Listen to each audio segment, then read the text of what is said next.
साथियों, कैसे हैं आप सभी? मैं अंजुम स्वागत करती हूँ आप सभी का आपके अपने यूट्यूब चैनल नॉलेज कॉर्नर में। तो साथियों, जैसे कि देख पा रहे हैं थंबनेल में, आज मैं इस वीडियो में आपके साथ आरपीएफ कांस्टेबल और एसआई का फॉर्म फिलअप हो चुका है और इसके जो है एग्जाम्स डेट आ चुकी है, एग्जाम डेट्स जो है आ गई हुई हैं। तो इस आप लोग अपनी तैयारी को बेहतर बनाने के लिए हम लोग चलिए सॉल्व करते हैं इसमें जो है प्रीवियस ईयर पेपर, जो प्रीवियस ईयर क्वेश्चन जो प्रीवियस ईयर पेपर हुआ था आरपीएफ एसआई का, उसमें वर्ष 2019 में जो भी पेपर हुए थे हम लोग उसकी सीरीज चली है, जिसमें मैंने 5 से 6 वीडियोस जो है पेपर की वीडियोस मैंने अपलोड कर दी है। आप लोग जाके देख पा रहे होंगे अभी, हालांकि मैं उसके बारे में अभी बताऊंगी आपको। और ये इसमें इस वीडियो में मैं आपके साथ सॉल्व करने वाली हूँ 10 जनवरी 2019 की फर्स्ट शिफ्ट का पेपर, जो कि जी के जीएस का है। ठीक है, इसमें कौन कौन से क्वेश्चन आए थे। तो साथियों, चलिए वीडियो को स्टार्ट करने से पहले प्लीज वीडियो को आप लोग लाइक सब्सक्राइब जरूर कर लें और चैनल इस वीडियो को जो है आप शेयर किया करें। और इसमें आप लोग प्लीज जो है कमेंट बॉक्स में रिस्पॉन्स अपना बताएं कि वीडियो आपको कैसी लगी। ठीक है, तो साथियों मैं आपको बता दूं कि आरपीएफ एसआई का जो एग्जाम हुआ था, इसमें से 5 जनवरी 2019 की फर्स्ट शिफ्ट, सेकंड शिफ्ट और थर्ड शिफ्ट की वीडियोस जो है अपलोड कर दी गई हैं। और उसके साथ ही साथ आपको 6 जनवरी की फर्स्ट शिफ्ट और 6 जनवरी की थर्ड शिफ्ट की वीडियो भी आपको मिल जाएगी। ठीक है, इसको आप लोग डिस्क्रिप्शन बॉक्स में जाके इसका लिंक जो है दिया हुआ है, आप जाके वीडियोस को देख सकते हैं। इस वीडियो में मैं आपके साथ डिस्कस करने जा रही हूँ 10 जनवरी की जो फर्स्ट शिफ्ट है। तो चलिए हम लोग देख लेते हैं कि इसमें कौन-कौन से प्रश्न और किस तरीके के प्रश्न जो है पूछे जाते हैं एग्जाम्स में। ठीक है, तो मैं साथियों यहाँ पे बात कर लेते हैं हम किस सिलेबस, यानी कि इसमें क्वेश्चन जो है किस सेक्शन से कितना आता है। तो यहाँ पे मैं बात कर रही हूँ सेक्शन के बारे में। तो यहाँ पे जीके, जीएस और करंट्स तीनों का मिला के आपको जो है इसमें 50 क्वेश्चंस के अप्रॉक्स क्वेश्चन आते हैं। 50 क्वेश्चंस इसमें जो है पूछे गए थे।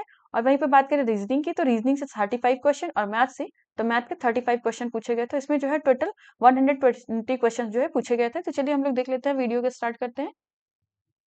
ये है आपका क्वेश्चन नंबर 1। तो साथियों आप लोग देख पा रहे हैं कि ये जो है क्वेश्चन पेपर डायरेक्ट मैंने ये जो है आयोग की वेबसाइट से लिया गया है। ठीक है, तो इसमें क्वेश्चन नंबर 1 आपका पूछा गया है, अंटार्कटिका में निम्नलिखित में से कौन सा भारतीय शोध केंद्र है। यानी कि इसमें से ऑप्शंस में दिया गया है, तो इसमें पूछा गया है कि अंटार्कटिका, अंटार्कटिका एक महाद्वीप है। इसमें जो है पूरे वर्ष भर जो है बर्फ जमी रहती है। तो वहां पे कोई रहता तो है नहीं, लेकिन वहाँ पे कुछ कई सारे देशों ने अपने शोध केंद्र बना रखे हैं, यानी कि अपने रिसर्च इंस्टीट्यूट, रिसर्च जो है सेंटर बना रखे हैं। तो वहाँ पे कई सारे देशों ने बना रखे हैं। तो वहाँ पे जो इंडिया का है, इंडिया का सबसे पहला जो वहाँ पे भारतीय शोध केंद्र बनाया गया था वो है दक्षिण गंगोत्री। अब ध्यान रखिए कि ये पहला भी है और ये अब जो है अस्तित्व में नहीं है। अब जो है इस समय वर्तमान में भारती और मैत्री दो भारतीय शोध केंद्र जो कि अंटार्कटिका में अवेलेबल है। तो ध्यान रखिएगा आप लोग। चलिए देख लेते हैं क्वेश्चन नंबर 2 क्या है। सेकंड में पूछा गया है, फुटबॉल टीम में कितने खिलाड़ी होते हैं।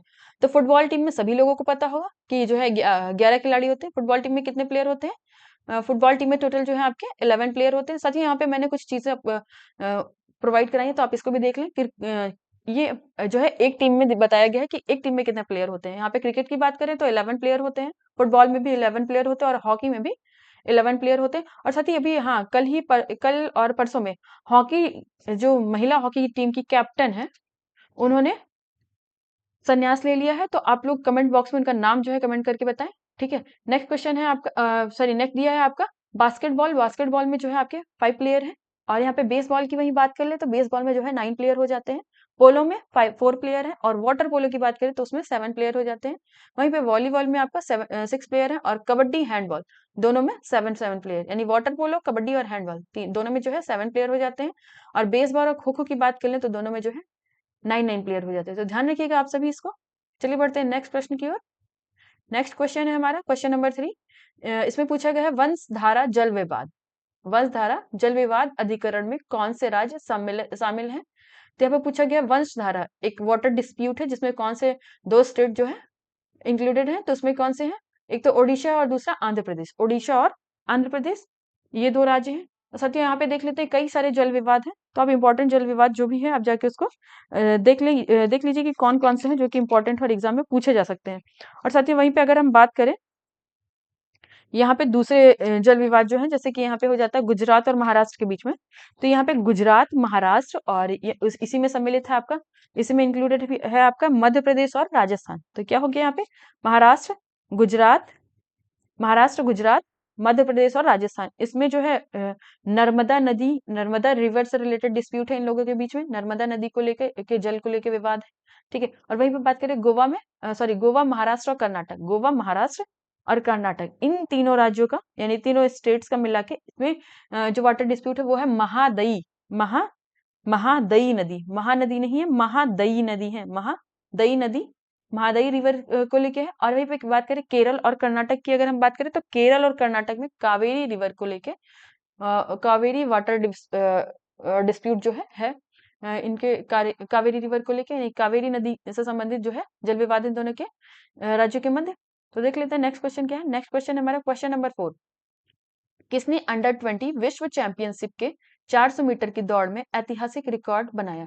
तो कौन सा ऐसा प्लेयर है जिसने अंडर 20 विश्व चैंपियनशिप जो वर्ल्ड चैंपियनशिप हुई थी कि 400 मीटर की जो रेस हुई थी रनिंग रेस, उसमें जो कि रिकॉर्ड बनाया है वो है हिमा दास। और हिमा दास को ध्यान होगा साथियों, ये पेपर जो मैं डिस्कस कर रही हूँ ये वर्ष 2019 का और वर्ष 2019 में जो भी गेम हुए रहे होंगे उस टाइम, एक साल से पहले के करंट अफेयर से रिलेटेड पूछता है, तो उसमें जो है हिमा दास है, ठीक है।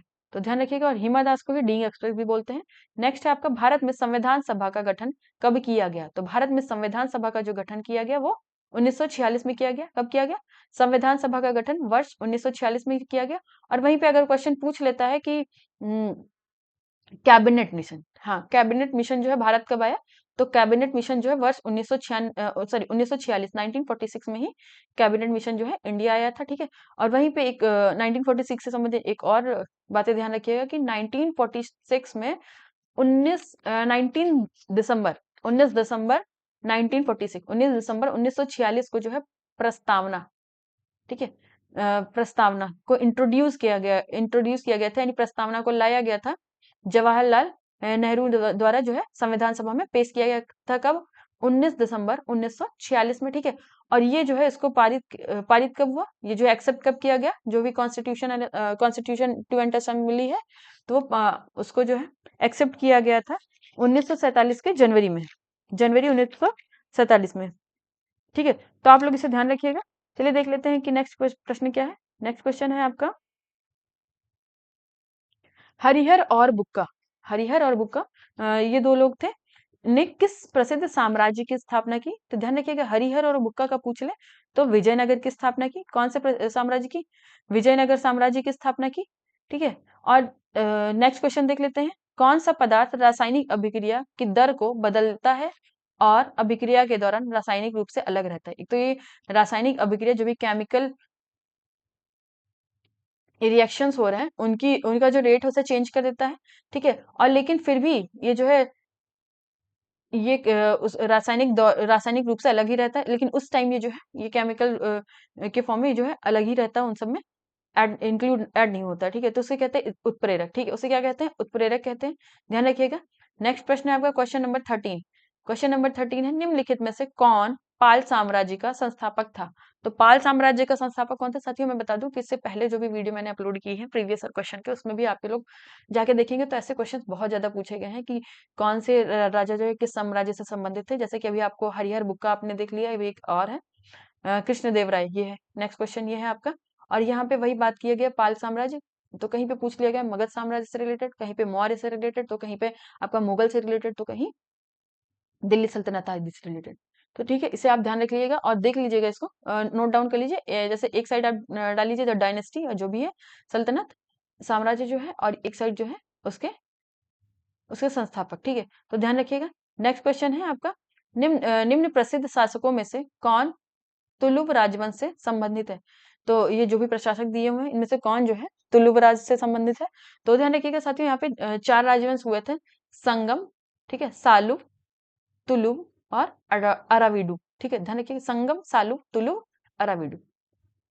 तो संगम सालू नहीं, लेकिन तुलु वंश से संबंधित है कृष्णदेव राय। ध्यान रखिएगा, कृष्णदेव जो राय जो है वो इस डायनेस्टी की बहुत ही पॉपुलर बहुत ही फेमस किंग हुए थे, ठीक है। नेक्स्ट क्वेश्चन देखते क्या है। नेक्स्ट क्वेश्चन है आपका क्वेश्चन नंबर 15।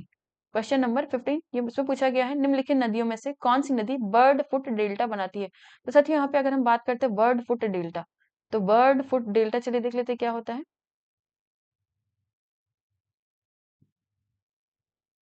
चलिए अभी बर्ड फुट डेल्टा की बात करें तो नदियां जो है जब समुद्र में जाके गिरने वाली होती है अपना जल, तो वो जो है वो डेल्टा बनाती है, ठीक है। बर्ड फुट का डेल्टा ऐसे बनाती है। अगर वर्ड में बात करें तो ये जो है मिसिसिपी रिवर, मिसिसिपी रिवर जो है, आप आंसर तो देख ही पा रहे होंगे कि मिसिसिपी रिवर जो है वो डेल्टा बनाती है। और मिसिसिपी रिवर कहाँ है? ये यूएसए में है। कहाँ पे है? यूएसए में।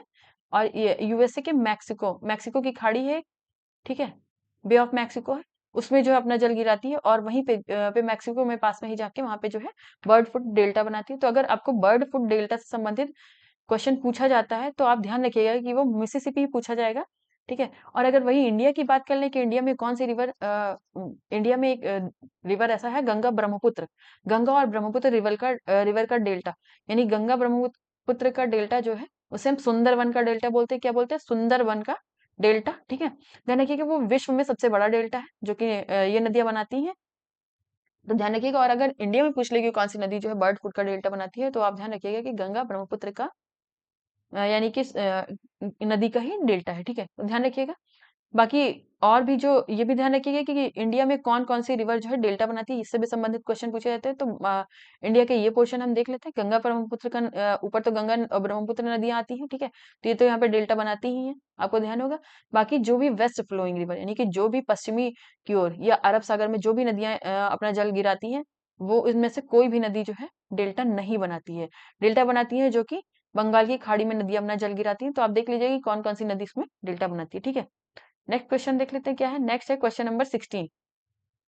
16 में पूछा गया है, यदि राष्ट्रपति संसद के पुनर्विचार के लिए विधेयक वापस लौटाते हैं तो इसे क्या कहा जाता है? यानी कि प्रेसिडेंट के पास कुछ पावर्स होती है, कि प्रेसिडेंट के पास बहुत सारी पावर दी गई है, ठीक है, क्योंकि इसे फर्स्ट सिटीजन ऑफ इंडिया कहा गया है। तो प्रेसिडेंट के पास बहुत सारी पावर होती है, ठीक है। उनमें से एक पावर है कि राष्ट्रपति को अगर मान लीजिए अगर कोई विधेयक ये लाया गया है पार्लियामेंट में, उस पर चर्चा होती है। चर्चा होने के बाद पहले तो विधेयक लाया जाता है, ठीक है, उस पर चर्चा होती है, यानी डिस्कशन होता है, फिर डिस्कशन के बाद उसको पास किया जाता है। वहां के जो पार्लियामेंट के मेंबर्स होते हैं उनमें 2/3 मेजोरिटी, ठीक है, ध्यान रखिएगा। टू इससे संबंधित क्वेश्चन लास्ट वीडियो जो मैंने करवाया उसमें पूछा गया था, टू मेजोरिटी से संबंधित 2/3 मेजोरिटी, और एक होती है 1/3 मेजोरिटी, यानी कि ये सिंपल मेजोरिटी और स्पेशल मेजोरिटी, इन दोनों में से जिस भी मेजोरिटी से पास करना होता है उसे पास करके फिर उसको जो है प्रेसिडेंट के पास भेजा जाता है, किसके लिए? असेंट के लिए, यानी प्रेसिडेंट के सिग्नेचर के लिए भेजा जाता है, ठीक है। तो उनमें से प्रेसिडेंट के पास कई सारे पावर है, उसमें प्रेसिडेंट चाहे तो उस पर सिग्नेचर करें, चाहे तो उसे रिटर्न कर सकते हैं कि वो वापस कर दे, फिर उस पे वापस से जो है उसको संसद में देखा जाए, ठीक है। तो यही दिया जा रहा है कि राष्ट्रपति संसद के पुनर्विचार के लिए विधेयक वापस लौटाते हैं, यानी कि संसद में प्रेसिडेंट के पास गया असेंट करने के लिए, यानी सिग्नेचर करने के लिए, और उन्होंने वापस लौटा दिया संसद में कि आप लोग इस पे पुनर्विचार करें। तो इसे जो है निलंबन विशेषाधिकार यानी निलंबनकारी वीटो कहते हैं। निलंबन विशेषाधिकार या फिर निलंबनकारी वीटो कहते हैं। और साथ ही ध्यान रखिएगा ये वीटो जो है वीटो वीटो पावर जो है प्रेसिडेंट के पास इंडिया में है। वीटो पावर जो है इससे ये भी कई बार पूछा गया कि ये किस आर्टिकल में आता है। ये आर्टिकल 111 यानी कि 111 अनुच्छेद 111 में जो है वीटो पावर दिया गया है राष्ट्रपति के। और बाकी हम देख लेते हैं कि इनमें जो है कौन कौन से ऐसे और भी वीटो पावर है जो कि प्रेसिडेंट से संबंधित है। तो चलिए देख लेते हैं इसमें क्या है। प्रेसिडेंट के पास कई सारे वीटो पावर है, इसमें से एक आपका हो जाता है यहाँ पे अत्यांतिक वीटो। क्या हो जाता है? ध्यान रखिएगा, 1 सेकेंड। एक हो जाता है आपका इसमें से अत्यांतिक वीटो, ठीक है।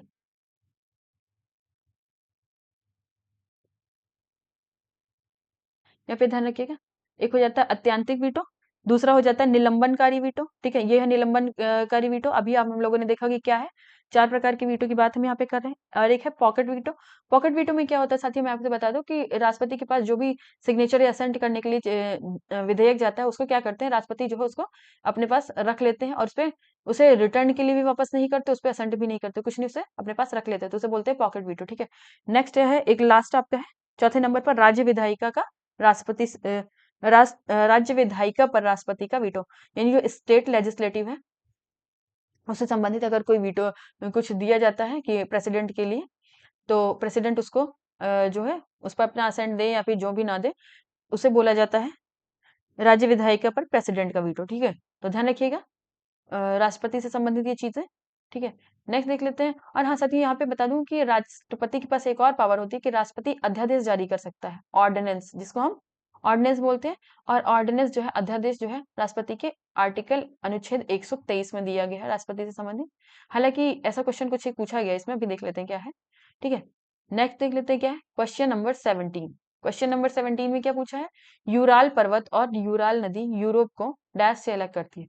तो यूराल पर्वत और यूराल नदी जो है किसको, यूरोप को और एशिया को, दोनों को अलग करती है। यूरोप और एशिया के बीच में एक बॉर्डर है, ठीक है, उसमें यूराल पर्वत और यूराल नदी, ठीक है, यही है। देख लीजिएगा, नेक्स्ट क्वेश्चन है आपका क्वेश्चन नंबर 18।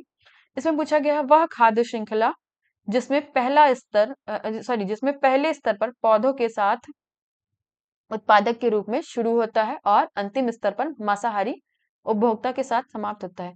तो यहाँ पे बात किया जा रहा है फूड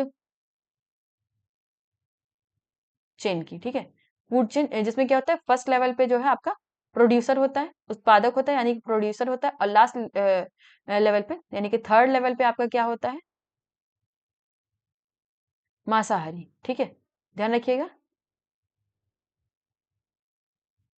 कार्निवोरस कौन सा होता है यहाँ पे, कार्निवोरस, ठीक है। तो यहाँ पे इसमें तो आपके प्लांट्स आ जाएंगे, प्लांट्स आ जाएंगे। इसमें मान लीजिए आप गोट आ गया, ठीक है, गोट हो गया, यहाँ पे डियर हो गया, जो चीजें जो कि प्लांट्स को इनको जो है फर्स्ट लेवल पे जो प्रोड्यूस जो चीजें हैं उनको उनको जो है अपना फूड बनाएंगे। और यहाँ पे लास्ट लेवल पे थर्ड लेवल पे क्या होता है, मांसाहारी यानी कि कार्निवोरस। तो इसमें क्या हो जाता है, ये किसके तहत आता है, ये आता है प्रोड्यूसर खाद्य श्रृंखला। इसे हम कौन से बोलते हैं, producer food chain, producer food chain, क्योंकि इसमें प्रोड्यूसर से स्टार्ट है, ठीक है। और अगर वहीं पे बात कर ले हम डेंट्रॉइड्स खाद्य श्रृंखला की और डीकम्पोजर खाद्य श्रृंखला, ये लगभग दोनों सिमिलर ही हैं। तो ध्यान रखिएगा, डेंट्रॉइड्स और डीकम्पोजर में क्या होता है कि जो भी decay dead and decay materials होते हैं, जैसे कि ये हो गया डेड एंड डिके मटेरियल्स, ये यहाँ पे आएंगे, नीचे आएंगे सबसे पहले, ठीक है। यहाँ पे जो भी होता है उसमें प्लांट भी हो सकता है और एनिमल भी हो सकता है, जो भी कुछ है, ठीक है। डेड एंड डिके मटेरियल यहाँ पे आएंगे। और सेकंड लेवल पे इसमें बैक्टीरिया और फंगी वगैरह आएंगे, जो कि इसको जो है डिकम्पोज करेंगे, ठीक है, डिकम्पोज करेंगे। तो इसमें हो जाएगा डेट्रॉइड्स या डिकम्पोज, इसमें बोल सकते हैं।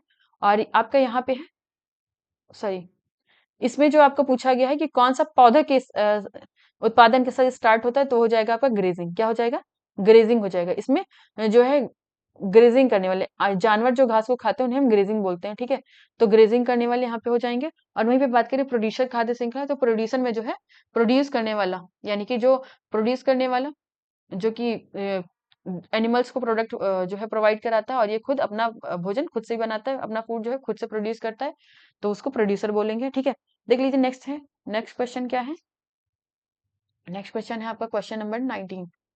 सेकेंड, क्वेश्चन नंबर 19 में पूछा गया है ease of doing business report के बारे में, ठीक है। तो इसमें पूछा गया है the ease of doing business report उन नियामकों का निर्धारण नहीं करता है, यहाँ पे नहीं पूछा है, जो कि प्रभावित करते हैं, यानी कि इसमें कौन-कौन सी चीजें जो है ईज ऑफ डूइंग बिजनेस में इफेक्ट करती हैं, और उनमें से जो नहीं करती है वो इस ऑप्शन में पूछा गया। तो पहले तो हम बात कर ले इसमें कौन सी नहीं करती है, ऑप्शन सभी लोग देख पा रहे होंगे, व्यापार की समाप्ति। तो ease of doing business report जो है वो इस पर रिलीज की जाती है कि किस जगह पे कैसे उसको जो है किसी भी कंट्री में या किसी भी जगह में किसी बिजनेस को प्रमोट यानी कि एक नया बिजनेस जो है स्टार्ट करने के लिए उसे जो भी चीजें प्रोवाइड करानी होती है उसमें कितनी सहजता होती है, ठीक है, या फिर कैसे बिजनेस को आगे बढ़ाया जाए इसके बारे में बात करता है। तो इसमें अगर यहाँ पे हम बात कर ले बिजली प्राप्त करना, तो बिल्कुल बिल्कुल किसी बिजनेस के लिए बिजली जो है इलेक्ट्रिसिटी बहुत इंपॉर्टेंट हो जाती है। और वहां पे प्रवर्तनीय ठेके यानी कि कॉन्ट्रैक्ट वगैरह से हैं, तो उसमें बहुत सारे कॉन्ट्रैक्ट वर्क जो है होते हैं, ठीक है, किसी भी बिजनेस को इजी बनाने के लिए। और यहाँ पे कर अदायगी और टैक्स को देना, ये तो इसमें होता ही है, ठीक है। लेकिन इसमें कहीं भी बात नहीं की गई है व्यापार की समाप्ति, यहाँ पे व्यापार को बढ़ाने के लिए हमेशा बात की जाती है, ना कि व्यापार को समाप्त करने के लिए, ठीक है। तो इनमें से ये ऑप्शन आपका हो जाएगा। नेक्स्ट क्वेश्चन देख लेते हैं क्या है, नेक्स्ट है क्वेश्चन नंबर 20। इसमें पूछा गया है, ये भी आपका इकोनॉमिक सेक्शन से ही है, ठीक है। व्यापार वाणिज्य और भारत के क्षेत्र के भीतर गमन आगमन गमनागमन यानी कि गमन और आगमन आना जाना का वर्णन संविधान के किस भाग के अंतर्गत किया गया है, ठीक है। तो यहाँ पूछा गया व्यापार वाणिज्य और भारत के क्षेत्र के भीतर, तो ये आपका जो है भाग का नाम ही है। यहाँ पे भाग आंसर में आप लोग देख पा रहे होंगे कि भाग 13 यानी कि 13 पार्ट की बात कर रहा है, कॉन्स्टिट्यूशन के पार्ट 13 के बारे में, ठीक है। पार्ट 13 का क्या है, यही नाम है, तो आप देख लीजिएगा कि यही है। और वहीं पे अगर हम बात करें भाग 4 यानी कि पार्ट 4 की, तो पार्ट 4 आपका रिलेटेड है ये, ठीक है, सेकेंड,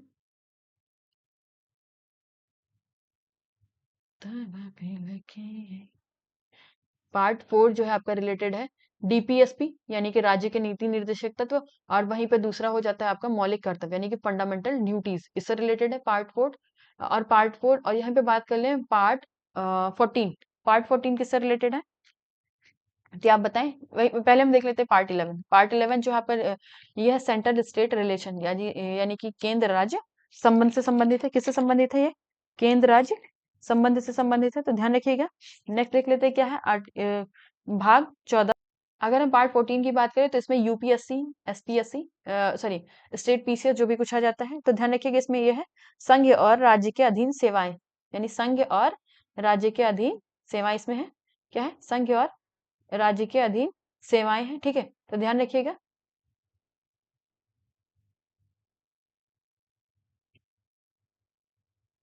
इसमें है संघ और राज्य के अधीन सेवाएं, तो ध्यान रखिएगा। नेक्स्ट क्वेश्चन देख लेते हैं क्या है। नेक्स्ट है क्वेश्चन नंबर 21। क्वेश्चन नंबर 21 में पूछा गया डैश की सिफारिश पर न्यूनतम समर्थन मूल्य लागू किया गया, ठीक है, मिनिमम मार्जिनल प्राइस जो भी कुछ है इसमें है की सिफारिश पर न्यूनतम समर्थन मूल्य लागू किया गया, ठीक है, ये एमएसपी की बात कर रहे हैं, ठीक है, तो ये लागू किया गया था कृषि लागत और मूल्य आयोग यानी कि सीपीसी, सॉरी सीएसीपी की बात कर रहे हैं, सीएसीपी, सीएसीपी ये एक आयोग है जिसके तहत ये लागू किया गया था, तो ध्यान रखिएगा सीएसीपी के तहत इसको जो है लागू किया गया था। क्या लागू किया गया है कि सिफारिश पर न्यूनतम कृषि लागत और मूल्य आयोग, सीएसीपी की सिफारिश पर न्यूनतम समर्थन मूल्य जो है आपका लागू किया गया था, तो ध्यान रखिएगा ये क्या है, ठीक है। नेक्स्ट देख लेते हैं क्या है। साथियों यहाँ पे मैं इसे बता दूं तो ये जो है वर्ष 1965, ये जो है 1965 में इसको लागू किया गया था, ठीक है। ये आयोग जो है बनाया गया था, तो इसे आप बस सुन लीजिए, कोई याद करने की इतना आवश्यकता नहीं है। देख लेते हैं क्वेश्चन नंबर 22 क्या है। क्वेश्चन नंबर 22 में पूछा गया है निम्नलिखित में से किसने भारत में गोवा कार्निवल की शुरुआत की। तो साथियों त्योहार से भी संबंधित क्वेश्चन जो है हर शिफ्ट में भर भर के पूछे जाते हैं, और आजकल जो टीसीएस पेपर करा रही है सीजीएल और एमटीएस का भी हाल ही में हुआ है, इन समय तो हर शिफ्ट में 1 से 2 प्रश्न जरूर ही त्योहार से रिलेटेड यानी फेस्टिवल से रिलेटेड है, और फेस्टिवल्स ठीक है, तो आप लोग इसे देख लीजिएगा क्योंकि क्वेश्चन पूछे जाते हैं। और यहाँ पे बात करें तो गोवा कार्निवल एक फेस्टिवल की तरह गोवा में जो है मनाया जाता है। इसको किसने स्टार्ट किया था, हर वर्ष मनाया जाता है इसको पुर्तगालियों ने, यानी कि पोर्टुगीज ने से स्टार्ट किया था गोवा कार्निवल की, ठीक है। नेक्स्ट है क्वेश्चन नंबर 23। क्वेश्चन नंबर 23 में पूछा गया है हमारे संविधान की प्रस्तावना में दिए गए स्वतंत्रता, समता और बंधुत्व के आदर्शों को किस संविधान से लिया गया है। तो यहाँ पे हम बात कर रहे हैं स्वतंत्रता, समता और बंधुत्व, ठीक है। इसको जो है फ्रेंच दिया गया है, इसे हम फ्रांस के संविधान से भी कह सकते हैं और फ्रेंच रिवॉल्यूशन से भी ये लिया गया है, फ्रेंच रिवॉल्यूशन से, या फिर बोले तो फ्रेंच कॉन्स्टिट्यूशन से, ठीक है। तो ध्यान रखिएगा आप लोग, प्रेम्बल से संबंधित क्वेश्चन पूछे जाते हैं साथियों। जो है मैं आपको बता दूं कि पॉलिटी से बहुत सारे क्वेश्चन आए हैं, अभी आपने देखा कि प्रेसिडेंट से रिलेटेड है, बाकी चीजें और भी हैं। तो यहाँ पे मैं बता दूं कि आपको प्रियम्बल यानी कि प्रस्तावना, दूसरा हो जाता है भाग ए जिसमें दिया भारत और उसके राज्य क्षेत्र, ठीक है। ये बहुत इंपॉर्टेंट जो चैप्टर है मैं बता दूं, इससे आप एवरीडे जो है रिवाइज करिए, तभी इसके आर्टिकल्स जो है आपको समझ में आएंगे, ठीक है। कहीं से भी आप इसे नोट डाउन कर लीजिए या जो भी कुछ है इसे रिवाइज करिए, ठीक है। एक तो हो गया आपका प्रस्तावना, दूसरा हो गया आपका भाग एक जिसमें भारत और उसके राज्य क्षेत्र दिए गए हैं, और यहाँ पे बात करें फिर हो जाता है भाग 2 जिसमें सिटीजनशिप यानी कि नागरिकता है। भाग 3 में आपका दिया है फंडामेंटल राइट्स यानी कि मौलिक अधिकार दिए हुए हैं, और भाग 4 में आपके दिए हुए हैं डीपीएसपी यानी कि राज्य के नीति निर्देशक तत्व, और वहीं पे आपका दिया है मौलिक कर्तव्य यानी कि फंडामेंटल ड्यूटीज। ये चैप्टर्स तो आपके बहुत ही ज्यादा इंपॉर्टेंट है। ये जो है, और इसमें हाँ इसमें शेड्यूल्स यानी कि अनुसूचियों को सम्मिलित कर ले, जो भी अनुसूचियां हैं आपकी पूरी, ये जो है आपके पॉलिटी का 80% पोर्शन अप्रॉक्स कवर कर लेते हैं, ठीक है। इससे संबंधित क्वेश्चंस हर शिफ्ट में पूछे ही जाते हैं, ठीक है। और वहीं पे बात करें तो आपका आपने देखा भी प्रेसिडेंट, तो प्रेसिडेंट से संबंधित क्वेश्चन भी आप तैयार कर लीजिए, ठीक है। ये जो आपको बहुत ही ज्यादा हेल्पफुल होंगे। और यहीं पे मैं बता दूं ये जो क्वेश्चन पूछा गया स्वतंत्रता, समता और बंधुत्व, ये जो है आपके फ्रेंच रिवॉल्यूशन से लिया गया है। और वहीं पे अगर हम बात करें, इसमें जो है प्रस्तावना में न्याय की बात की गई है, ठीक है, यानी जस्टिस की बात की गई है। तो हमें कौन कौन से जस्टिस आते हैं, ये भी क्वेश्चन कई बार पूछा गया है, तो मैंने सोचा कि आपको बता दूं। तो इसमें जो है पूछा गया है सामाजिक, तीन टाइप तरीके के न्याय की बात की गई, थ्री टाइप से, सामाजिक और है आर्थिक और है राजनीतिक, ठीक है। सामाजिक, आर्थिक और राजनीतिक, तीन न्याय की बात की गई है। और ये जो है ये न्याय की बात जो की गई, जो जस्टिस है, ये कहाँ से लिया गया, तो ये आपके रसिया के यानी कि रूस के कॉन्स्टिट्यूशन से लिया गया है, ध्यान रखिएगा, ठीक है। और इसमें जो प्रस्ताव ने मैं 42वें संविधान संशोधन के तहत कुछ संशोधन भी किए गए, तो उसे भी आप देख लीजिएगा, ठीक है। नेक्स्ट क्वेश्चन देखते हैं क्या है। नेक्स्ट है क्वेश्चन नंबर 24। इसमें पूछा गया है पेंटाथलॉन खेल में कितनी स्पर्धाएं होती हैं, यानी कि कितने सारे गेम होते हैं किसमें, पेंटाथलॉन में, ठीक है। तो इसमें जो है 5 गेम्स होते हैं, ध्यान रखिएगा। मे बी ये करंट से रिलेटेड होगा, ठीक है। नेक्स्ट है पॉलीपेप्टाइड से अमीनो एसिड बनाने के लिए बहुलकीकरण प्रक्रिया में कौन प्रदर्शित करता है। तो पॉलीपेप्टाइड से जो है अमीनो एसिड बनाते हैं, तो इसमें कौन सी चीज कौन सी क्या प्रदर्शित करता है, ये जो है ट्रांसलेशन, क्या प्रदर्शित करता है ये प्रक्रिया, ट्रांसलेशन को प्रदर्शित करती है। नेक्स्ट क्वेश्चन आपका, ग्रेट डिवीजनिंग रेंज निम्नलिखित में से किस देश में स्थित है। तो ग्रेट डिवीजनिंग लैंड की रेंज की बात करें तो साथियों, रेंज होता है जो माउंटेन रेंज, जैसे इंडिया में हिमालय है, माउंट एवरेस्ट, तो हाँ की ये है कि दुनिया की सबसे ऊंची पीक है, ऊंची क्या कहते हैं, पर्वत चोटी है माउंट एवरेस्ट। लेकिन हिमालय जो है एक हिमालय जो है एक पहाड़ों की श्रृंखला है, जो बहुत सारे हैं, तो इसको इसलिए बोल दिया जाता है हिमालयन रेंज। ऐसे इंडिया में बात करें तो अरावली पर्वत श्रृंखला है, ठीक है। और तो वैसे ही पूछा गया है कि डिवीजनिंग रेंज कहाँ पर है, तो साथियों आप देख पा रहे होंगे कि ये ऑस्ट्रेलिया है। आंसर में तो आप देख ही पा रहे हैं ऑस्ट्रेलिया है, तो लेकिन मैं आपको बता दूं कि ऑस्ट्रेलिया के जो पूर्व ईस्ट साइड, ये जो ईस्ट साइड का एरिया है यानी कि पूर्व का एरिया, यहाँ पे इस जगह पे जो है ग्रेट डिवीजनिंग रेंज स्थित है, तो ध्यान रखिएगा आप लोग, ठीक है। नेक्स्ट क्वेश्चन देख लेते हैं क्या है। नेक्स्ट क्वेश्चन है आपका question number 27। One second. Question number 27, इसमें पूछा गया आवेशित कणों या आयनों को उच्च ऊर्जा में त्वरित करने के लिए कौन सी मशीन का प्रयोग किया जाता है। तो आवेशित कण और आयन, ठीक है, इसमें क्या हो जाता है, इलेक्ट्रॉन्स जो कि चार्ज होते हैं, ठीक है, जो भी पार्टिकल्स चार्ज होते हैं उनको हाई एनर्जी में जो है चेंज करने के लिए कौन सी मशीन का यूज करते हैं, तो यहाँ पे है साइक्लोट्रॉन। कौन सी मशीन का है, साइक्लोट्रॉन। आप याद कर सकते हैं कि साइकिल जो है हमारी, अगर हम पैदल चले तो धीरे चलेंगे, तो साइकिल जो हमारी स्पीड को बढ़ाने का काम करती है, साइक्लोट्रॉन, ऐसे ध्यान रखिएगा, ठीक है। नेक्स्ट क्वेश्चन हो सकता है क्वेश्चन नंबर 28। 28 को हम देख लेते हैं क्या है। 28 में पूछा गया है इल्तुतमिश ने किसे अपना उत्तराधिकारी घोषित करने का निर्णय किया। तो साथ ही मैं बता दूं, ये जो है दिल्ली सल्तनत में सबसे पहले जब भी हमारा दिल्ली सल्तनत स्टार्ट होता है तो उसमें 4 डायनेस्टीज चली थी। उसमें ध्यान रखिएगा SKTSL, क्या है आप बोलिए उसे, SKTSL, SKTSL, ठीक है, SKTSL, ठीक है। इसमें क्या हो जाता है, एस फॉर स्लेव यानी कि गुलाम वंश, फिर खिलजी वंश, तुगलक वंश और सैयद वंश, फिर लोधी वंश। तो ध्यान रखिएगा ये सारे वंश चले थे। और यहाँ पे आप लोग ये देख लीजिएगा कि इसके जो है संस्थापक किन्होंने इसकी स्थापना की थी अपने अपने वंश की, ठीक है, तो ध्यान रखिएगा। वहीं पे हम बात करें सबसे पहला वंश, दिल्ली का सबसे पहला वंश जो है शुरू होता है गुलाम वंश से, यानी कि स्लेव डायनेस्टी से। इसमें सबसे पहले राजा जो बनते हैं कुतुबुद्दीन ऐबक। कौन बनते हैं, कुतुबुद्दीन ऐबक बनते हैं। फिर कुतुबुद्दीन ऐबक के बाद जो है बनते हैं वो होता है इल्तुतमिश। इल्तुतमिश अपने बेटे को न बैठा के वो अपनी बेटी को जो है बैठाते हैं अपनी कुर्सी पर, ठीक है। उन्होंने अपनी बेटी को अपनी कुर्सी दी थी जिनका नाम है रजिया सुल्तान, तो ध्यान रखिएगा, ठीक है, रजिया सुल्तान यहाँ पे हो जाता है। और हाँ, यहीं पे बात करें कुतुबुद्दीन ऐबक थे फाउंडर, सॉरी जो है इसके गुलाम वंश के पहले संस्थापक, ठीक है।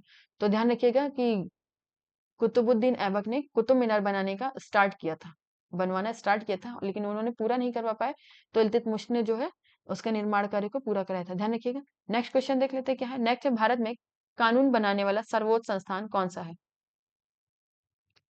तो साथियों, इससे पहले भी मैंने आपसे डिस्कस किया है कि कानून बनाने वाला सबसे पहला संस्थान, सॉरी यहाँ पे कि पार्लियामेंट में जब भी कोई विधेयक लाया जाता है और वो जो है यहाँ से पास करके पार्लियामेंट से जाता है प्रेसिडेंट के असेंट के लिए, यानी राष्ट्रपति के सिग्नेचर के लिए। अगर वो सिग्नेचर कर देता है तो वो लॉ बन जाता है।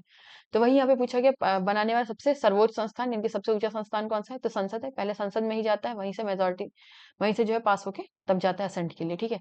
तो ध्यान रखिएगा आप लोग। नेक्स्ट क्वेश्चन आपका, क्षेत्रीय परिषद के अध्यक्ष कौन होते हैं? तो क्षेत्रीय परिषद के अध्यक्ष केंद्रीय गृह मंत्री यानी कि होम मिनिस्टर होते हैं। तो ध्यान रखिएगा, इसे नोट डाउन कर लीजिए। नेक्स्ट क्वेश्चन है आपका क्वेश्चन नंबर 31। इसमें पूछा गया संस्कृत में अपाह शब्द का अर्थ होता है। संस्कृत में अपाह शब्द, तो यहाँ पे अपाह शब्द का अर्थ होता है जल। ध्यान रखिएगा, जल जो है अपाह शब्द का अर्थ है, ठीक है। नेक्स्ट हम बात करें, केरल और कर्नाटक में मानसून से पूर्व होने वाली वर्षा को क्या कहते हैं? तो केरल और कर्नाटक में जो मानसून से पूर्व वर्षा होती है उसे हम मैंगो वर्षा कहते हैं। क्या कहते हैं? मैंगो वर्षा, मैंगो रेन जो है ये कहते हैं, ठीक है। ध्यान रखिएगा आप लोग, कुछ भी ट्रिक करके इसे जो है लर्न कर लीजिए कि जो है मैंगो की बारिश मानसून से पहले ही मैंगो की बारिश मानसून से पहले ही हो जाती है, ठीक है। नेक्स्ट देख लेते हैं क्या है। नेक्स्ट है क्वेश्चन नंबर 33। क्वेश्चन नंबर 33 इसमें पूछा गया है आपका कि भारत की जो सबसे पहली बोलने वाली फिल्म है उसका क्या नाम है? तो यहाँ पे आप आंसर तो देख ही पा रहे होंगे कि आलम आरा नाम है। वहीं पे अगर मैं बात करूँ कि भारत में बनने वाली सबसे पहली फिल्म, हालांकि उसमें आवाज नहीं थी, लेकिन सबसे पहली फिल्म क्या है?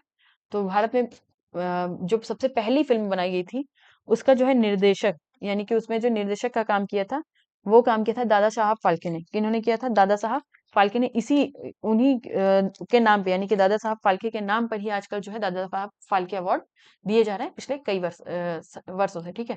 तो ध्यान रखिएगा। और पहली फिल्म जो है जो कि बनाई गई थी भारत में, उसका नाम है राजा हरिश्चंद्र। ध्यान रखिए क्या नाम है? राजा हरिश्चंद्र। ध्यान रखिएगा, राजा हरिश्चंद्र नाम है, ठीक है। कई बारी पूछी गई है तो मैंने सोचा आपको बता दूं। नेक्स्ट क्वेश्चन है आपका क्वेश्चन नंबर 34। 34 में पूछा गया निम्नलिखित स्थानों में से किसको भारत की आध्यात्मिक राजधानी कहते हैं? तो भारत की आध्यात्मिक राजधानी है उसे हम कहते हैं वाराणसी को, यानी कि बनारस को। ध्यान रखिएगा, यहाँ पे कई सारे मंदिर हैं, ठीक है। दिल्ली के निम्न सुल्तानों में से कौन अपनी बाजार नीति के लिए जाना जाता है?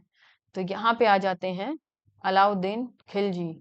यहाँ पे बात की थी मैंने एसके टीएसएल की, ठीक है। एसके टीएसएल, मैं पूरा नहीं लिखती हूँ, मैं इतना ही छोड़ देती हूँ, ठीक है। SK TSL. तो पहले तो यहाँ पे अभी क्वेश्चन आपने पढ़ा जो कि स्लेव डायनेस्टी था, वापस से क्वेश्चन आ गया खिलजी डायनेस्टी है। ये खिलजी डायनेस्टी, ठीक है। तो यहाँ पे खिलजी डायनेस्टी में अलाउद्दीन खिलजी आते हैं, जो कि इन्होंने अपने चाचा को मार के अ, उनकी गद्दी पे बैठे थे। तो अलाउद्दीन खिलजी, इनकी नीति मानी जाती है बाजार नियंत्रण के लिए। अगर सैन्य व्यवस्था के लिए बताएं सबसे पहले किन्होंने सैन्य व्यवस्था बेहतर की थी, तो वो अलाउद्दीन खिलजी हैं, क्योंकि इन्होंने ही घोड़े पे दाग लगाने की प्रथा स्टार्ट की थी। और इन्होंने परमानेंट मतलब जो है एक वेतन देना स्टार्ट किया था अपने सैनिकों को, ठीक है। और ये बाजार को पूरा कंट्रोल में रखते थे, वहां की महंगाई को और वहां के बाट को, जो भी मापने का पैमाना है उन सब चीजों को, तो इसलिए इन्हें बेहतर माना जाता है, ठीक है। नेक्स्ट क्वेश्चन देख लेते हैं क्या है। नेक्स्ट क्वेश्चन आपका क्वेश्चन नंबर 36। इसमें पूछा गया है बिजली के फेज सिग्नल तथा आवृत्ति को बिना बदले प्राथमिक परिपथ से द्वितीय परिपथ, यानी कि फेज को और सिग्नल को हम नहीं चेंज करेंगे, और उसकी जो है फ्रीक्वेंसी, आवृत्ति जो है इसको बदलेंगे नहीं, और सॉरी, इसको बिना बदले ये जो है प्राथमिक परिपथ से प्राइमरी जो भी सर्किट है उसे जो है सेकेंडरी उस परिपथ में ले जाने के लिए इस विद्युत स्थैतिक डिवाइस का उपयोग करते हैं। तो उसमें कौन से डिवाइस का यूज किया जाता है? उसमें यूज करते हैं ट्रांसफार्मर को। और जनरेटर के बारे में तो देख लीजिएगा आप लोग, जनरेटर क्या होता है? जनरेटर जो होता है वो यांत्रिक एनर्जी को विद्युत एनर्जी में बदलता है, ठीक है। बाकी ट्रांजिस्टर रेक्टिफायर आप देख लीजिएगा, ठीक है। नेक्स्ट क्वेश्चन, और यहाँ पे बता दूं मैं, जनरेटर जो है माइकल फैराडे के विद्युत चुम्बकीय प्रेरण के सिद्धांत पर कार्य करता है। ये ऐसे भी क्वेश्चन पूछा गया है पिछली कई शिफ्टों में कि ये जो है किसके सिद्धांत पर कार्य करता है, तो ध्यान रखिएगा। नेक्स्ट क्वेश्चन है क्वेश्चन नंबर 37। इसमें क्वेश्चन पूछा गया है भारतीय संविधान के किस अनुच्छेद के तहत राष्ट्रपति अध्यादेश जारी कर सकते हैं? अब इसका आंसर तो आप लोग बता ही पाएंगे, ठीक है। इसका आंसर जो है आप लोग देख भी पा रहे हो, और आप लोग कमेंट बॉक्स में जरूर बताएं। इसे तो मैंने पहले ही बताया कि अध्यादेश जो है राष्ट्रपति जारी करते हैं, वो भी अनुच्छेद 123 के तहत, ठीक है। नेक्स्ट क्वेश्चन है, ध्यान रखिएगा, एक धर्म को अपनाने, अभ्यास और प्रचार करने का अधिकार भारतीय संविधान के किस अनुच्छेद के अंतर्गत आता है? यानी कि आप किसी भी रिलीजियन को फॉलो कर सकते हैं, प्रैक्टिस कर सकते हैं और उसको प्रमोट कर सकते हैं, ठीक है। अपनाने, अभ्यास करने और प्रचार करने का अधिकार किसमें दिया गया? तो दिया गया है अनुच्छेद 25 में, और ये अनुच्छेद 25 जो है फंडामेंटल राइट्स में आता है। भाग 3 मौलिक अधिकार, भाग 3 मौलिक अधिकार में आता है। मौलिक अधिकार के अनुच्छेद नंबर 25 में आता है, तो ध्यान रखिएगा। सॉरी, ये भाग 3 है, ठीक है। तो ध्यान रखिएगा भाग 3 के आर्टिकल नंबर 25 में आता है, ठीक है। नेक्स्ट क्वेश्चन है आपका क्वेश्चन नंबर 39, 38 था, ओके। तो 39 में पूछा गया है, एक ग्रह क्षुद्र ग्रह यानी कि कोई प्लैनेट हो गया, और कोई बौना छोटा सा कोई भी प्लैनेट हो गया बहुत छोटा सा, या धूमकेतु की कक्षा में वह स्थान जहां से वह सूर्य के सबसे अधिक दूर होता है, सबसे अधिक दूर पूछा गया है, तो उसे हम क्या कहते हैं? उसे हम नक्षत्र कहते हैं। अगर सूर्य से कोई भी प्लैनेट या फिर क्षुद्र ग्रह या धूमकेतु कुछ भी है जो कि बहुत सूर्य से सबसे ज्यादा दूर है, तो उसे हम कह देंगे कहाँ पे? नक्षत्र मंडल। सुना ही होगा आप लोगों ने, वो नक्षत्र उसे बोल देते हैं, ठीक है। और अगर उसके पास पास में होता है तो उसे बोल देते हैं सूर्य समीपक, ठीक है। सूर्य समीपक ये अर्थ के कॉन्टेक्स्ट में भी यूज किया जाता है कि वर्ष भर में सूर्य जो है ऐसे होता है, सॉरी, सूर्य सेंटर में होता है, ठीक है, ठीक। और अर्थ ऐसे घूमती रहती है, तो यहाँ पे क्या होता है कि एक टाइम ऐसा आता है कि ये सूर्य समीपक, यानी कि एक टाइम जो है ये सूर्य के समीप होता है और यहाँ पे दूर होता है, ठीक है। तो ध्यान रखिएगा, उसे सूर्य समीपक अर्थ के कॉन्टेक्स्ट में बोलते हैं। नेक्स्ट क्वेश्चन क्या है आपका?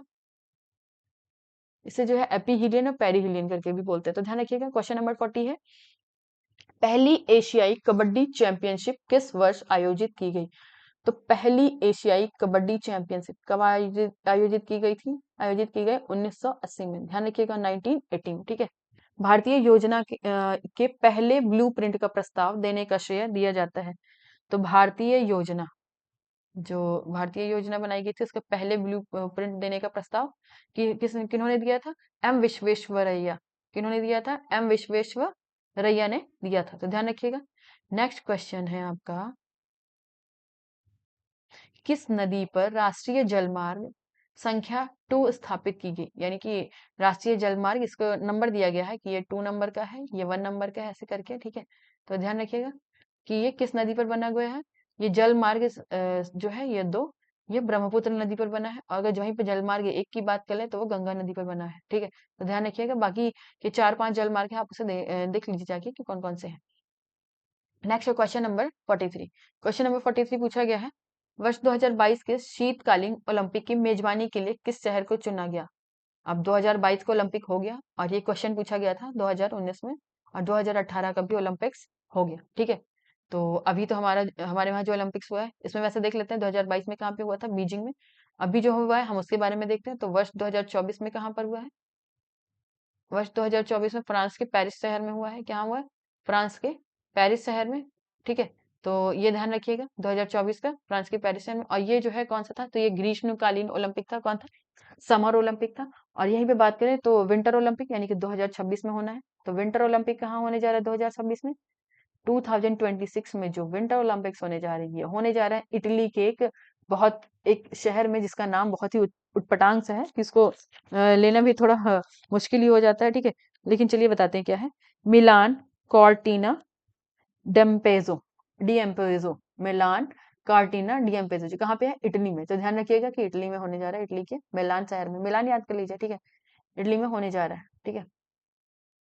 पता नहीं किधर जा रहा है कर्सर भी, ठीक है। तो ध्यान रखिएगा ये इटली में होगा। और वहीं पे अगर हम बात कर लें कि वर्ष 2028 में, अभी हालांकि ओलंपिक्स समर ओलंपिक्स हुए हैं, तो नेक्स्ट समर ओलंपिक्स की जो है डेट डिक्लेयर कर दी गई है। तो ये 4 साल बाद होते हैं। अब विंटर ओलंपिक्स हुए थे, ये विंटर ओलंपिक्स 2022 में हुआ था, अभी 2026 में होने जा रहा है। और समर ओलंपिक जो है 2024 में हुआ है, अभी 2028 में होगा।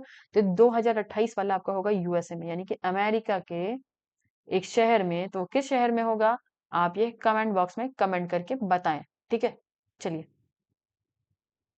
नेक्स्ट देख लेते हैं क्या है। नेक्स्ट क्वेश्चन आपका क्वेश्चन नंबर 44।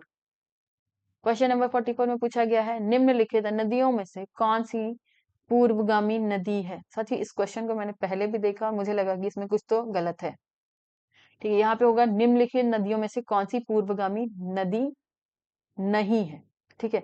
तो इसमें क्या हो सकता है? लूनी। लूनी रिवर जो है ये वेस्ट फ्लोइंग रिवर है। साथियों लूनी रिवर से क्वेश्चन पूछने की इस बार भी संभावना बढ़ जाती है, क्योंकि लूनी रिवर एक ऐसी रिवर है जो कि अरावली पर्वत श्रेणी जो कि अजमेर में है। अजमेर में उसके वेस्ट साइड से निकलती है। उसको पुष्कर, हम पुष्कर डेजर्ट बोलते हैं, पुष्कर, ठीक है, रेगिस्तान का क्षेत्र होता है। वहां पे ये जो है वेस्ट की ओर बहती है, तो उसे बोलते हैं लूनी रिवर। आप नाम से भी कुछ गेस कर पा रहे होंगे कि लूनी बोलते हैं वैसे तो, ठीक है। तो इसमें जो है ये मानसूनी रिवर है। यहाँ पे मानसून में ही इस रिवर में जो है पानी, इस नदी में पानी देखने को मिलता है। तो क्या हुआ, इस वर्ष जो है कई वर्षों बाद ये रिवर जो है इसमें पानी देखने को मिला है, वरना अभी तक पानी सूखा हुआ था। कई वर्षों बाद इस बार इसमें जल देखने को मिला है। तो ध्यान रखिएगा, ठीक है। ये कौन सी रिवर है? लूनी, जो कि पश्चिम की ओर बहती है। बाकी की ये सारी नदियां जो है ये ईस्ट फ्लोइंग रिवर है, यानी कि ये अपना जल जो है अरब सागर में, सॉरी, बंगाल की खाड़ी में गिराती है, यानी कि बे ऑफ बंगाल में अपना जल गिराती है। बाकी वेस्ट फ्लोइंग रिवर की बात करें तो नर्मदा है, यहाँ पे आपका लूनी रिवर है, ध्यान ध्यान रखिएगा, ठीक है। और सिंधु भी आपकी ईस्ट फ्लोइंग रिवर है, पूर्व की ओर बहने वाली, तो ध्यान रखिएगा, ठीक है। पहले ये पूर्व की ओर जाती है, हालांकि तब उत्तर की ओर मुड़ के जाती है, फिर ये पश्चिम में जाती है, तो इसकी इसकी तो डायरेक्शन ही अलग है, ठीक है। लेकिन पूर्व की ओर इसे भी बोला जाता है, सिंधु के भी। और यहाँ पे बचा लूनी रिवर, ठीक है। नेक्स्ट क्वेश्चन है आपका क्वेश्चन नंबर 45। चलिए हम लोग जल्दी जल्दी से कर लेते हैं। क्वेश्चन नंबर 45 है, इलेक्ट्रोड और इलेक्ट्रोलाइट के बीच विकसित होने वाले विभवांतर को क्या कहते हैं? इलेक्ट्रोड और इलेक्ट्रोलाइट के बीच जो विभवांतर बनता है उसे क्या कहते हैं? उसे बोलते हैं हम इलेक्ट्रोड विभव। क्या बोलते हैं? इलेक्ट्रोड विभव, ध्यान रखिएगा, इलेक्ट्रोड विभव, ठीक है। नेक्स्ट क्वेश्चन है आपका क्वेश्चन नंबर 46। इसमें पूछा गया है, साथियों यहाँ पे देख लीजिए, मैंने जो चीजें बताई हैं उससे संबंधित क्वेश्चन हर शिफ्ट में ही पूछे जाते हैं, ठीक है। राज्य के नीति निर्देशक सिद्धांत, तो यहाँ पे क्वेश्चन डीपीएसपी भाग 4 में दिया गया है। और ये जो है कहाँ से लिया गया है? ये आयरिश कॉन्स्टिट्यूशन, यानी कि ये आयरलैंड के कॉन्स्टिट्यूशन से लिया गया है। आयरिश संविधान, यानी कि आयरलैंड के आयरिश कॉन्स्टिट्यूशन या आयरलैंड के संविधान से लिया गया है, ध्यान रखिएगा, ठीक है। बाकी चीजें आप देख लीजिए। नेक्स्ट क्वेश्चन है क्वेश्चन नंबर 47। 47 में पूछा गया है, गोलाकार दर्पण या लेंस के केंद्र अथवा वक्रता केंद्र के माध्यम से गुजरने वाली एक काल्पनिक रेखा को कहा जाता है। गोलाकार दर्पण, मान लीजिए गोलाकार दर्पण हो गया, या फिर कोई लेंस हो गया, इसके केंद्र, यहाँ पे सेंटर में हमें एक दिखाई देता है लाइट टाइप का। अगर हम कुछ इधर उधर आंखों करके देखें तो एक काल्पनिक रेखा टाइप में हमें बनी हुई दिखाई देती है। तो उसे हम क्या बोलते हैं? उस रेखा को जो सेंटर से जाता है उसे बोलते हैं मुख्य धुरी। क्या बोलते हैं? मुख्य धुरी, ध्यान रखिएगा। चलिए देख लेते हैं क्वेश्चन नंबर 48। क्वेश्चन नंबर 48 में पूछा गया, तराइन की दूसरी लड़ाई कब लड़ी गई? तराइन की दूसरी लड़ाई कब लड़ी गई? तो तराइन की दूसरी लड़ाई जो है 1192 में लड़ी गई, ठीक है, ध्यान रखिएगा, 1192 में लड़ी गई। और ये जो है किसके बीच में लड़ी गई थी? तो ये गौरी और मोहम्मद गौरी और पृथ्वीराज चौहान के बीच में लड़ी गई थी। किसमें? मोहम्मद गौरी और पृथ्वीराज चौहान के मध्य में लड़ी गई थी, तो इसे ध्यान रखिएगा। और साथ ही यहाँ पे कमेंट बॉक्स में आप लोग कमेंट करके बताएं कि तराइन का पहला युद्ध कब और किसके मध्य हुआ था, ठीक है। तो ये क्वेश्चन आप इसे कमेंट करके जरूर बताएं। नेक्स्ट देखते हैं क्वेश्चन नंबर 49। 49 में पूछा गया है, भारत की दूसरी पंचवर्षीय योजना का मुख्य लक्ष्य क्या था? तो भारत की दूसरी पंचवर्षीय योजना पूछी गई। पंचवर्षीय योजना के बारे में बता दें, आप लोग देख लीजिएगा, इससे संबंधित क्वेश्चंस जो है और भी क्वेश्चन जो है पूछे गए हैं बहुत सारे एग्जाम्स में। योजना आयोग से संबंधित पंचवर्षीय योजना और जो है नीति आयोग, ठीक है। तो देख लीजिएगा, और यहाँ पे पहली दूसरी पूछा गया है, तो आप ऑप्शन में देख ही पा रहे होंगे कि भारी उद्योग और पूंजीगत सामान, यानी कि अगर दूसरी पंचवर्षीय योजना किससे रिलेटेड थी तो भारी उद्योग और पूंजीगत सामान को से रिलेटेड थी। और वहीं पे अगर हम बात करें पहली पंचवर्षीय योजना, तो भारत देश जब आजाद हुआ उसके पास सबसे बड़ी समस्या जो है खाने और पीने की चीजों को लेकर थी, क्योंकि भारत के पास जनसंख्या ज्यादा, मतलब जनसंख्या ज्यादा थी और खाने की चीजें उससे बहुत कम थी, ठीक है। तो पहले तो लोगों का पेट भरने के लिए उन्होंने पहली पंचवर्षीय योजना लाई, जिसमें जो है कृषि और संबद्ध क्षेत्र, कृषि और यानी कि एग्रीकल्चर, उससे इंक्लूडेड जो एरिया सेक्टर है उसमें क्या किया, उसको प्रमोट करने के लिए स्टार्ट किया, जिसमें के तहत इसका उत्पादन जो है बढ़ाया जा सके और लोगों के भरण की पूर्ति हो, ठीक है। और ये पहली पंचवर्षीय योजना कब लाई गई थी? ये जो है 1951 से 1956 तक चली थी, तो ध्यान रखिएगा। और वहीं पे बात करें तो गरीबी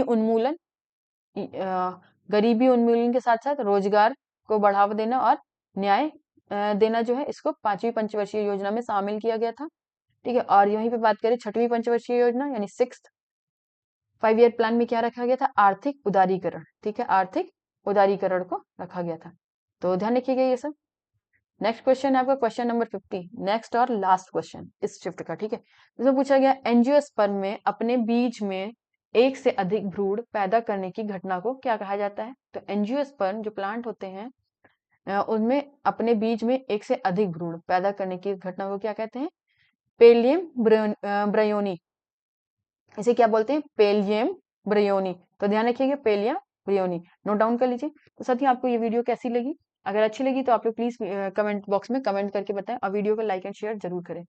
thanks for watching, have a nice day.